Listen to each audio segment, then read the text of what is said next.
আজি ভাৰতৰ communist party মাৰ্ক্সবাদী অসম ৰাজ্যিক কমিটিয়ে আজি ধৰ্ণা দিয়াৰ এই সিদ্ধান্তটো এইকাৰণে লৈছে যে আজি আমাৰ ৰাজ্যখনত যে ধৰণৰ সিন্ডিকেট ৰাজ চলিছে, এই সিন্ডিকেট ৰাজৰ এটা নিৰ্লজ্জ নিদৰ্শন হৈছে উমৰাংচুত ঘটা ঘটনা। উমৰাংচুৰ ঘটনা আপোনালোকে জানে, কিন্তু তাৰ যিটো ভয়াৱহতা, এই ভয়াৱহতাটো বহুতে হয়তো নাজানে। উমৰাংচুত 1 কিলোমিটাৰ ৰেডিয়াছত 27টা ৰেড হল মাইনিং আছে। ৰেড হল মাইনিং মানে নিগনিৰ গাঁত খান্দি যোৱাৰ দৰে কয়লা খান্দি খান্দি ভিতৰলৈকে সোমাই যোৱা ৰেড হল মাইনিং 27টা। এই ৰেড হল মাইনিং উচ্চ ন্যায়ালয়ে বন্ধ কৰিছে, এইটো বেআইনী। কিন্তু আমাৰ ৰাজ্যত তাৰ কাৰণে অবৈধভাৱে অনুমতি দি থৈছিলে। আৰু যেতিয়া ঘটনাটো ঘটিল আমি দেখিলো নিৰ্লজ্জভাৱে আমাৰ ৰাজ্যৰ মুখ্যমন্ত্ৰীয়ে ক'লে তাত কোনো অবৈধ নাই, চব বৈধ। কিন্তু কথাবিলাকতো আজিকালি ৰৈ নাথাকে, পিছদিনাকে যেতিয়া পোহৰলৈকে আহিলে যে ৰেড হল মাইনিং অবৈধ, হাইকোৰ্টৰ সুপ্ৰিম কোৰ্টৰ ৰায় আছে, তাৰ পিছত তেওঁ কথাটো সলনি কৰি পেলাই নানা ধৰণে বাজি মাৰিবলৈ চেষ্টা কৰিলে। কিন্তু তাতে দুৰ্ভাগ্যজনকভাৱে এই ৰেড হল মাইনিঙত তাৰ স্থানীয় ৰাইজে কোৱা মতে 26 জন নহলে 27 জন লোক তাত আবদ্ধ হৈ গৈছে। 27 জন বা 26 জন লোক তাত আবদ্ধ হৈছে। আৰু শেষত উদ্ধাৰ কাৰ্য চলিলে। উদ্ধাৰ কাৰ্যত 4টা মৃতদেহ উদ্ধাৰ কৰা গ'ল, বাকীসকলক উদ্ধাৰ কৰিব পৰা নাই। এই যিটো কাণ্ড ঘটিল, এই কাণ্ডটোত আমি স্বাভাৱিকতে যিসকল তাত আবদ্ধ হৈ মৃত্যুবৰণ কৰিলে সেইসকলৰ প্ৰতি আমি সমবেদনা জ্ঞাপন কৰিছো, শ্ৰদ্ধা জ্ঞাপন কৰিছো। কিন্তু কাৰ গাফিলতিত এই ৰেড হল মাইনিং চলি আছে? ৰেড হল মাইনিং অকল উমৰাংচুত নহয়, উমৰাংচুতকৈ বেছি ৰেড হল মাইনিং চলি আছে কাৰ্বি আংলঙত। কাৰ্বি আংলঙতকৈ বেছি ৰেড হল মাইনিং চলি আছে মাৰ্ঘেৰিটা লিডুত 4টা অপেন কাষ্ট কয়লা খননৰ বাবে চৰকাৰী অনুমতি আছে, কিন্তু 4টাততো ক্ষান্ত থকা নাই। পাহাৰ কাটি আছে, বহু অঞ্চল জুৰি পেলাই তাৰ সীমাহীন ৰেড হল মাইনিং চলি আছে। আজি মাৰ্ঘেৰিটাত লিডুত যিটো চলিছে ভাবিব নোৱাৰে। আমাৰ এছেম্বলিৰ পৰা এখন কমিটি গৈছে তালৈকে, গৈ পেলাই হাজাৰ হাজাৰ মেট্ৰিক টন কয়লা জব্দ কৰি আহিছে, কিন্তু বন্ধ হোৱা নাই। কাৰণ এইখন চৰকাৰ, ভাৰতীয় জনতা পাৰ্টিৰ চৰকাৰে কয়লাৰ ওপৰত যিটো লুণ্ঠন, কয়লাক লৈ যিটো সিন্ডিকেট, এই সিন্ডিকেটটোৰ সৈতে বন্ধ কৰাত পক্ষপাতী নোহোৱাৰ কাৰণটো এই কয়লাৰ পৰা হাজাৰ হাজাৰ কোটি টকা লুণ্ঠন হৈছে, আয় হৈছে। সেই আয়ৰ এটা ভাগ তাৰে যিসকলে কয়লা চুৰি কৰিছে তেওঁলোকে পাইছে, কিন্তু সিংহ ভাগটো দিছপুৰলৈকে আহিছে। আৰু দিছপুৰত কাৰ ওচৰলৈকে আহিছে এই কথা বতৰাও পোহৰলৈকে আহিছে এজন প্ৰভাৱশালী ক্ষমতাশীল বা ক্ষমতাবান মন্ত্ৰীৰ ওচৰলৈকে এই টকা আহিছে। এনেধৰণে আমাৰ ৰাজ্যখনৰ যি সম্পদ, প্ৰাকৃতিক সম্পদ কয়লা, এই কয়লাৰ জৰিয়তে আমাৰ ৰাজ্যত গেছ উৎপাদন হ'ব পাৰে, কয়লাৰ জৰিয়তে আমাৰ ৰাজ্যৰ উদ্যোগ হ'ব পাৰে। কিন্তু ইয়াকে নকৰি এটা চোৰাং ব্যৱসায়ীলৈকে ৰূপান্তৰিত কৰি কয়লাৰ এই লুণ্ঠনৰ জৰিয়তে আমাৰ অৰ্থনীতিত এক ব্যাঘাত অনা হৈছে, আক্ৰমণ অনা হৈছে। অকল কয়লা নহয়, চুপাৰীত যিটো সিন্ডিকেট চলি আছে ভয়ংকৰ, আৰু চুপাৰীৰ সিন্ডিকেটত ছাগালীয়া গেট বক্সিহাটৰ ওচৰত আৰু শ্ৰীৰামপুৰ গেট, এই দুখন গেটেৰে প্ৰায় ডেইলি 80, 90, 100 খন ট্ৰাক পাৰ হৈ যায় চুপাৰীৰ আমাৰ যিবিলাক লোকেল চুপাৰী, আমাৰ গাঁৱৰ কৃষকে তামোল বিক্ৰী কৰে, সেই তামোলক লৈ পেলাই চুপাৰী উদ্যোগ গঢ়ি উঠিছে। আমাৰ হাউলিত চুপাৰী উদ্যোগ আছে, বৰপেটা ৰোডতো আছে, হাউলিত ব্যাপকভাৱে আছে। এই যিটো অসমৰ চুপাৰী, বাহিৰলৈকে গ'লে গভৰ্ণমেণ্টক দিব লগা টেক্সটো দিবই, কিন্তু তাত অবৈধভাৱে ছাগাৰীয়াত গেট পাতি বহি আছে এই সকলো মানুহ বিজেপি আৰু বিজেপিৰ এজন মন্ত্ৰীৰ নেতৃত্বত সেই গেটখন বহিছে। আৰু কিছু লোকেল গুণ্ডা লৈ পেলাই প্ৰতিখন তাক আক্ৰমণ ধৰে। প্ৰতিখন তাক ধৰি কি হাৰত তেওঁলোকে গুণ্ডা টেক্স লয়, 1 কিলো চুপাৰীত 30 টকা কৰি লয়। সুপাৰী বেপাৰীসকলে কিনে 300 টকা কিলোত, কিন্তু 30 টকাকৈ তাতে টেক্স দিব লাগিব, গুণ্ডা টেক্স দিব লাগিব। এখন ট্ৰাকত 30 টন সুপাৰী যায়, যদি 30 টন সুপাৰী 30 টকা কৰি লয়, কিমান টকা? প্ৰতিখন ট্ৰাকত 6 পৰা 7 লাখ টকা। এই ধৰণে গুণ্ডা টেক্স। কিমান গাড়ী যায়? ছাগলীয়া গেটেৰে 50খনমান গাড়ী যায়, আৰু ৰামপুৰ গেটেৰেও প্ৰায় 40-45খন গাড়ী যায়। কিমান ইনকামটো কিমান? প্ৰতিদিনে 3-4 কোটিকৈ এই গুণ্ডা টেক্স তাতে অবৈধভাৱে ডেইলিভাৱে সংগ্ৰহ কৰি থকা হৈছে। এনেকৈ আজি গৰুৰ ক্ষেত্ৰত চিণ্ডিকেট, মহৰ ক্ষেত্ৰত চিণ্ডিকেট, মাছৰ ক্ষেত্ৰত চিণ্ডিকেট, সকলো ক্ষেত্ৰত চিণ্ডিকেট, আৰু চিণ্ডিকেটৰ উৎসটো হৈছে দিশটো। এই ধৰণৰ যেতিয়া ঘটনা চলিছে, স্বাভাৱিকতে আমাৰ ৰাজ্যখনৰ অৰ্থনীতি, আমাৰ ৰাজ্যখনৰ পৰিৱেশ সকলো বিনষ্ট কৰিছে আজি ভাৰতীয় জনতা পাৰ্টি। এই বিষয়টো গুৰুত্বপূৰ্ণ হোৱাৰ কাৰণে আজি যেতিয়া দ্বিতীয় দিনৰ বিধানসভা আছিল, এই বিধানসভাত মোৰ ফালৰ পৰা মই ভাৰতৰ কমিউনিষ্ট পাৰ্টি মাৰ্ক্সবাদীৰ বিধায়ক হিচাপে প্ৰথম মই এটা এডজৰ্নমেণ্ট মচন সভাস্থগিত প্ৰস্তাৱ উত্থাপন কৰিছিলো। যোৱাকালি মই উত্থাপন কৰি দিছিলো, সিন্ডিকেটৰ ওপৰত বিধানসভাত আলোচনা বিলোচনা হ'ব লাগে। আন 3টা সভাস্থগিত প্ৰস্তাৱ আহিছিল। কংগ্ৰেছে উমৰাংশুৰ কথা প্ৰস্তাৱ দিছিলে। অখিল গগৈ আপোনালোকে জানে, যোৱা পৰহি বিপ্লৱ শৰ্মাৰ প্ৰতিবেদন সদনত দাখিল হৈছে, তাৰ ওপৰত আলোচনা বিচাৰিছিলে।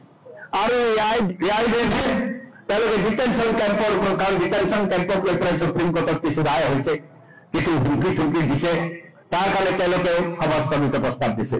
যিহেতু মই প্ৰথম প্ৰস্তাৱটো দিছিলো, আৰু এইটো ভাৰতীয় জনতা পাৰ্টি গম পাবই, তেওঁলোকে গম পাইছে যে মনোৰঞ্জন তালুকদাৰে আজি বিধানসভাত সিন্ডিকেটৰ ওপৰত প্ৰস্তাৱ দাখিল কৰিছে। যদি আলোচনা হলেতো তেওঁলোকৰ মুখত খুলি যাব।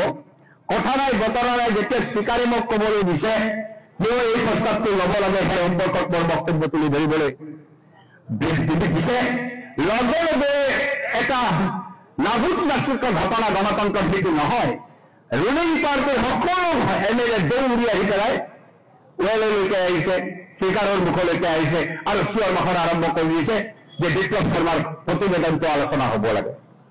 তেতিয়া আমি নিৰূপায় হৈ ৱেললৈকে গৈছো যে বিপ্লৱ শৰ্মাৰ প্ৰতিবেদন আলোচনা কৰাত আমাৰ আপত্তি নাই, কিন্তু যেহেতু আমি সভাস্থগিত প্ৰস্তাৱ দিছো, বিজেপিৰ সভাস্থগিত প্ৰস্তাৱ দিব পৰা নাই, দিয়া নাই, তেতিয়াহ'লে আমাৰতো আগতে আলোচনা হ'ব, সিন্ডিকেট আলোচনা হওক, উমৰাংশু আলোচনা হওক, ডিটেনশ্যন কেম্পৰ আলোচনা হওক, তাৰ পিছত বিপ্লৱ শৰ্মাৰ প্ৰতিবেদন আলোচনা হওক, আমাৰ আপত্তি নাই।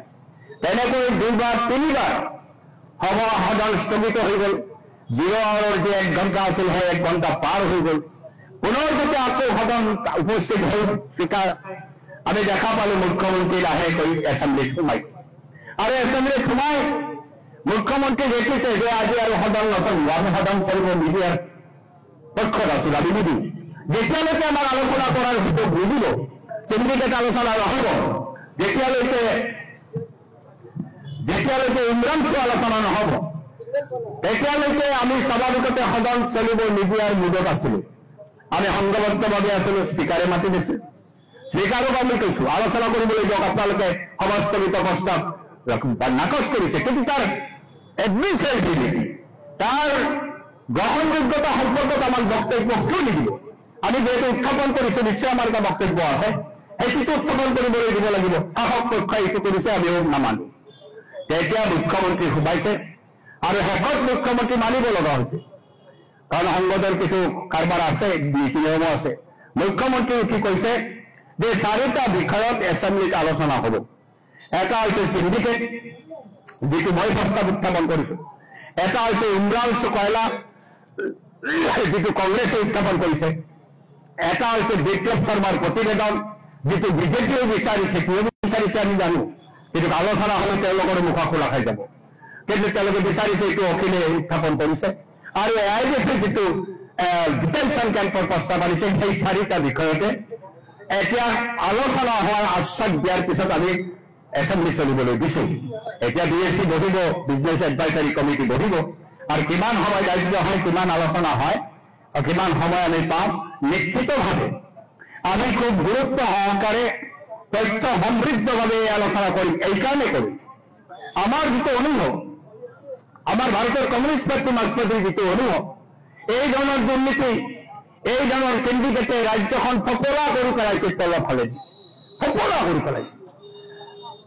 কোনো আইন শৃংখলা পৰিস্থিতি নাই।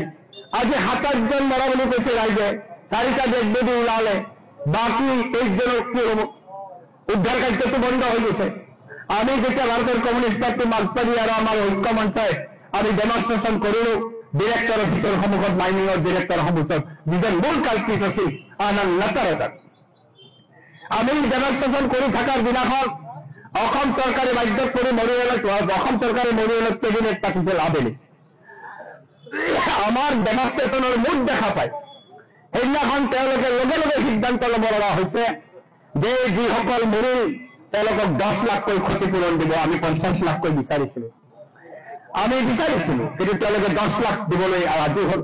আমি চিটিং জাজৰ জৰিয়তে এনকুৱাৰী বিচাৰিছিলো, তেওঁলোকে ৰিটায়াৰ্ড জাজৰ জৰিয়তে এনকুৱাৰী দিয়াৰ কথা ঘোষণা কৰিবলৈ বাধ্য হ'ল। কিন্তু মূল কথাটো এনে চলাইছে এইটোৱে কয়লা লুণ্ঠন।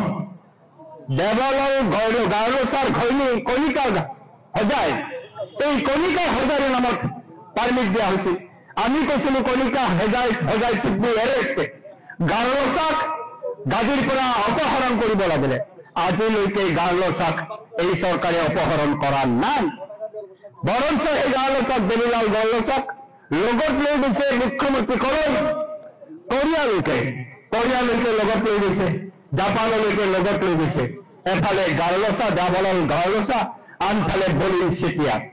আমি সুধিলো এইটো কি কান্দে? এজন বিজেপি নেতাই মোক ক'লে, এই 2টা মংগলীয় চেহেৰা, আহোম লাগে, সেইকাৰণে কোৰিয়াত আলোচনা কৰাত অলপ ইম্পেক্ট সৃষ্টি কৰিব পাৰে কাৰণে গাৰ্লছাক লৈ গৈছে। এটা চুৰ এটা মুখ্যমন্ত্ৰী লৈ গৈছে মানে ৰক্ষণাবেক্ষণ দিব খোজে। ফলত কণিকা সজাই কেইদিনমান আণ্ডাৰগ্ৰাউণ্ড থাকিল, এতিয়া আকৌ পোহৰলৈকে আহিছে। কণিকা সজাইৰ বিৰুদ্ধে কোনো ব্যৱস্থা গ্ৰহণ কৰা নাই। এই ধৰণে ৰাজ্যখনত তাত এজন মাৰ্গেৰিটাৰ বিধায়কৰ নাম ওলাইছে। মাৰ্গেৰিটাৰ এই প্ৰতিখন গাড়ীত 25 লাখ টকা লাগে, তাৰ এটা অডিঅ' ভাইৰেল হৈ গৈছে। এই ভাইৰেলৰ অডিঅ'ত এজন মন্ত্ৰীৰ নাম আহিছে। আজি স্বাভাৱিকতে এই সকলো কথা আমি এছেম্বলিত তুলি ধৰাৰ কাৰণে প্ৰস্তাৱটো ৰাখাৰ কাৰণটো হৈছে ৰাজ্যখনক যদি বচাব লাগে, ভাৰতীয় জনতা পাৰ্টি অন্যফালেদি অন্য সব ক্ষেত্ৰতে লুণ্ঠন কৰিছে, কিন্তু সিন্ডিকেটৰ জৰিয়তে যি ভয়ংকৰ লুণ্ঠন চলাই আছে, তাৰ পৰা তেওঁলোকে হাজাৰ হাজাৰ কোটি উপাৰ্জন কৰিছে আৰু নিৰ্বাচনত সেই টকা ব্যৱহাৰ কৰিছে। আজি ভাৰতীয় জনতা পাৰ্টি নিৰ্বাচনত কিমান কোটি টকা খৰচ কৰে কোনেও অনুমান কৰিব নোৱাৰে। আমি অলপ আশে পাশে থাকো, আমি এই নিৰ্বাচনৰ প্ৰচাৰৰ লগত যুক্ত হৈ থাকো কাৰণে আমি বুজি পাওঁ। ক'ত পাইছে শ কোটি টকা একোটা সমষ্টিত? সেই টকা কয়লাৰ টকা, সেই টকা চুপাৰীৰ টকা, সেই টকা গড় সিন্ডিকেটৰ টকা, সেই টকা মাছ সিন্ডিকেটৰ টকা, সেই টকা মাছ সিন্ডিকেটৰ টকা। এই টকাৰে গোটেই নিৰ্বাচনী প্ৰক্ৰিয়াক তেওঁলোকে কলুষিত কৰি দিছে। সেইকাৰণে এইটো জৰুৰী বিষয়।